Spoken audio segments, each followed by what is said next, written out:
The government of Somalia, East Africa, has severed diplomatic relations with Britain.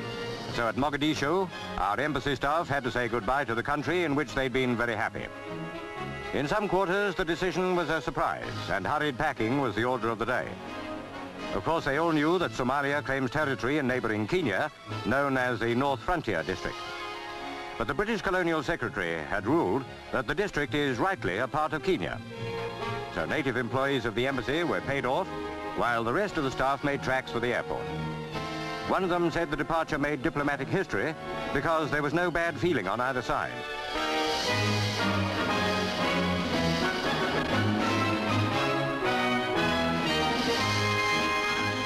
Nairobi, Kenya, was the first stop on the way home. All hoped for a speedy return of friendship between Britain and Somalia.